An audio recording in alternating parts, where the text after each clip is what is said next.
வணக்கம் யூடியூப் நண்பர்களே.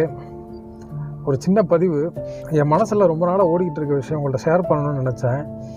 என்னென்னா, ஆங்கிலம் பேசுனா பெருமை, தமிழ் பேசுனா கொஞ்சம் எப்பயுமே கொஞ்சம் ஒரு தாழ்வாக தான் நினைக்கிறாங்க. இது பெரும்பாலான இடத்துல பார்க்க முடியுது. காரணம் என்னென்னு கேட்டிங்கன்னா, இப்போ எல்லா ஊர்லேயுமே சின்ன குழந்தைங்க முதற்கொண்டு 3 வயசில் முதற்கொண்டு ஃப்ளூயண்ட்டாக ஆங்கிலம் பேசுகிறாங்க. நான் அதை ஒன்றும் தப்பு சொல்லலை. உங்கள் குழந்தைங்க ஆங்கிலம் படிக்க சொல்லுங்கள், இங்கிலீஷ் மீடியத்தை சேர்த்து விடுங்க, எல்லாமே ஓகே தான். ஆனால் தமிழை பெரும்பாலும் சொல்லிக் கொடுங்க.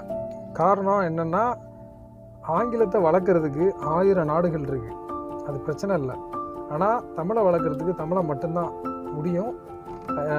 ஏன்னா அந்த காலத்துலேருந்து இந்த காலம் வரைக்கும் தமிழுக்காக போராடின தலைவர்கள் நிறைய பேர் சொல்லலாம். சரியா? நிறைய டாக்டர் கலைஞர் ஐயாவிலேருந்து நிறைய பேர், மாப்போசி, பாரதியார், அந்த மாதிரி நிறைய, பாரதிதாசன், நிறைய பேரை நம்ம தமிழில் புலமை மிக்கவர்களை நிறைய பேரை வள்ளுவர் காலத்துலேருந்து நம்ம பார்த்துருக்கோம். ஆனால் இன்றைக்கி அப்படிப்பட்ட தலைவர்கள்லாம் யாருமே இல்லை. சரியா?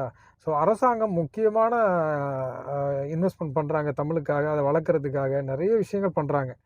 ஸோ அதெல்லாம் பாராட்டுக்குரியது தான். ஆனால் மக்கள் எப்படின்னா, பெரும்பாலும் ஆங்கிலத்தை தவிர்த்துட்டு தமிழில் தான் நேருக்கு நேராக பேசும்போது தமிழில் தான் பேசணும்.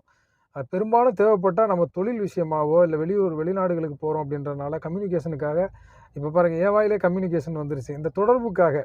சரி, இந்த மாதிரி ஒரு அத்தியாவசிய தேவைகளுக்கு நீங்கள் ஆங்கிலம் கற்றுக்குங்க, தப்பு இல்லை. உங்கள் பசங்களை கண்டிப்பாக தமிழ் மீடியத்தில் படிக்க வைங்க. அவங்களுக்கு ஆங்கிலம் சொல்லிக் கொடுங்க, ஒரு டியூஷன் அனுப்புங்க, எதனாலும் பண்ணுங்கள். ஆனால் ஆங்கில வழி கல்வியில் போனால் தான் ஆங்கிலம் கற்றுக்குவாங்கன்றது அது ஃபேக்ட் கிடையாது. ஏன்னா நம்ம ஐயா அப்துல் கலாம் ஐயெல்லாம் தமிழ் மீடியத்தில் தான் படித்தாங்க. தமிழ் மீடியம் ஸ்கூலில் தான் படிச்சுட்டு ஆங்கிலம் இன்னைக்கு இந்தியாவிலே மிகப்பெரிய லெவலுக்கு போனாங்க. ஸோ அந்த மாதிரி நிறைய தலைவர்களை நிறைய பேரை சொல்லலாம். ஸோ ஆங்கிலம்ன்றது மொழி தான்.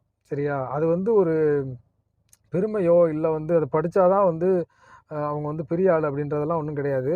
ஸோ நான் புரட்சி கலைஞர் கேப்டன் கூட ஒரு படத்தில் சொல்லியிருப்பார், தமிழ்ன்றது கண்ணு மாதிரி, ஆங்கிலன்றது கண்ணாடி மாதிரி, அந்த கண்ணாடி தேவைப்பட்டால் தான் போடணும் அப்படின்ட்டுருக்காரு. அது உண்மை தான். ஏன்னா தமிழ் நான்லாம் தமிழ் வழி கல்வி, தமிழ் கார்ப்பரேஷன் ஸ்கூலில் தான் படித்தேன். பெரும்பாலும் ஆங்கிலம் நான் கற்றுக்கிட்டேன். யார்கிட்டயா கம்யூனிகேஷன் பாருங்கள், தொடர்பு கொள்ளும்போது நம்ம தமிழில் பெரும்பாலும் நான் பேசுவேன், தேவைப்பட்டால் ஆங்கிலம் பேசுவேன். எல்லாருமே நம்ம தேவையில்லாமல் இந்த பீட்டர் இங்கிலீஷு பேசினா தான் நம்மளை மதிப்பாங்கன்றதெல்லாம் கிடையாது. அது ஃபேக்ட் கிடையாது. எல்லோரும் பெரும்பாலும் தமிழில் பேசுவோம், தமிழை வளர்ப்போம். சரியா? இதை தமிழை தான் தமிழை தான் வளர்க்க முடியும். சரி, வெளியிலேருந்து வேறு மாநிலத்துக்கார வர முடியாது. பெரும்பாலும் பசங்களுக்கு தமிழ் சொல்லிக் கொடுங்க, நல்லா படிக்க வைங்க, ஆங்கிலத்தை முறைப்படி சொல்லிக் கொடுங்க, ஒன்றும் தவறு இல்லை. நன்றி. தேங்க்யூ.